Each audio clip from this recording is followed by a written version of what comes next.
Tonight, I try to prove that ecchi anime isn't dead by checking out 3 recent anime that are fairly spicy and get progressively hotter as it goes on.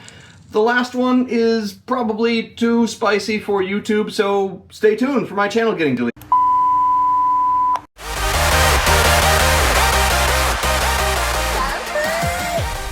Welcome back to Alcohol and Anime Night, and tonight I'm actually checking out the Mission Brewing Blonde Ale that I picked up in California while I went to Anime Expo. If you haven't checked out that video, check it out up there. That's pretty good. It's the Mission Brewing Blonde Ale.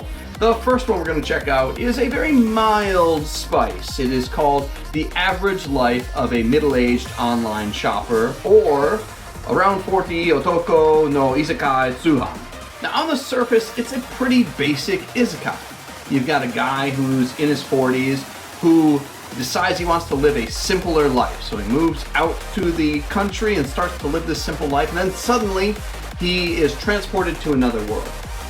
Now that is all so common that in the show, they only devote about 1.5 minutes to it. What sets this one apart though, is that he retains the ability to order from a totally not Amazon website, only with instant delivery. But he also still has to pay for it. So his superpower is online shopping, which is much more compelling than it sounds. It leads to a show that is a lot of fun, and it has an interesting mechanic throughout the show where you get to see how much money he makes on certain things, how much money he spends on certain things, and then you can see some of the things he brings into their world to solve problems that are fairly commonplace in our world. So it's a lot of fun.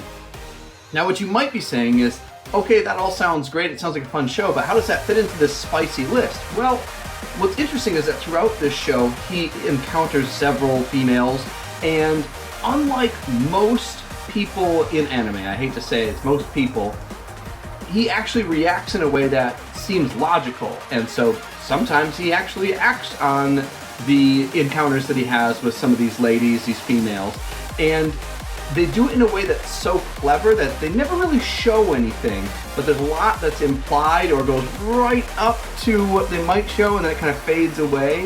Or for example, there are people that are naked in a tub, but it only shows you up to, the middle of your chest, or somebody's wearing a scantily clad outfit, but doesn't really show anything that would make it R-rated. Or the ladies who are beast girls, they're nude, but they're covered in fur, so you don't really see anything. So they're really clever with what they do. It's a funny show, it's got a great premise.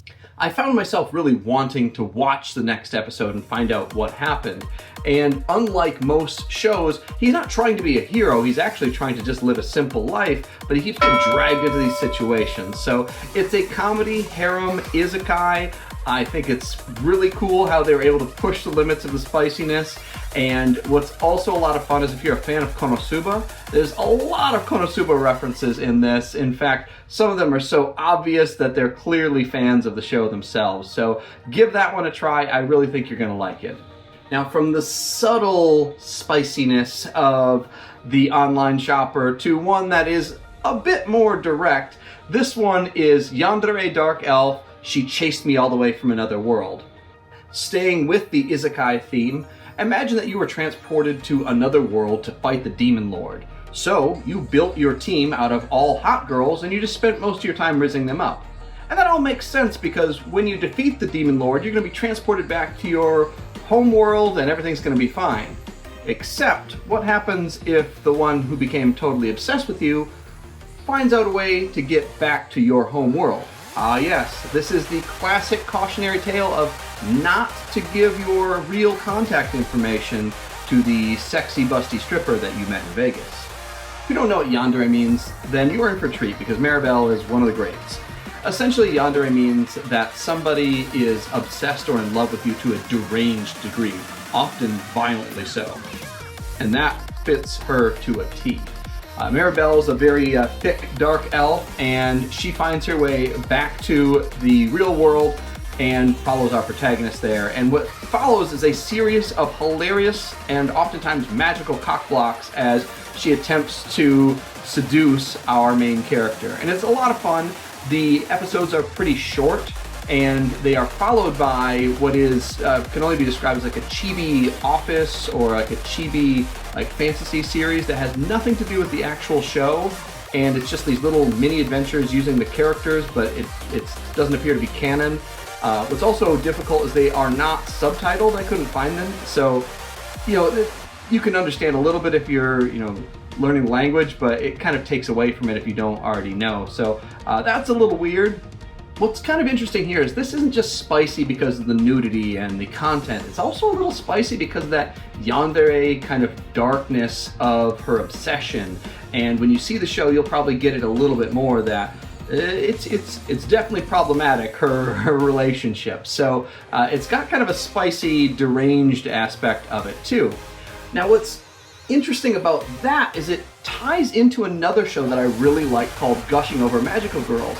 In episode 7, we actually find out that this show takes place in the same universe as Gushing Over Magical Girls. So I'm really interested to see how that later ties together, and when the second season of Gushing Over Magical Girls airs, I'm wondering if they're going to integrate the Yandere Dark Elf characters. That would be really great. So very fun, very cool show. Definitely spicy. There is a censored and a uncensored version, so however your palate is able to handle it, they have a version for you. Now, if Yandere Dark Elf was a habanero, then prepare yourself, because Adam's Sweet Agony is the Carolina Reaper pepper.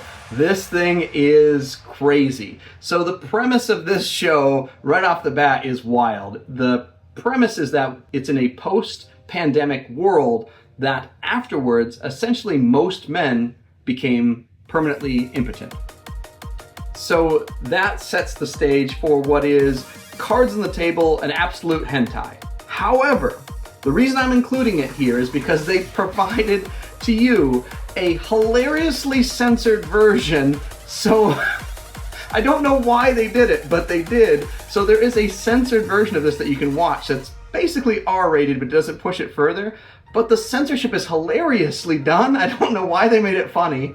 And so it kind of deals into like a darker part of things, where how would men be treated if they simply couldn't reproduce? How would they be treated by society? Mostly like garbage, almost like kind of like they're a burden on society.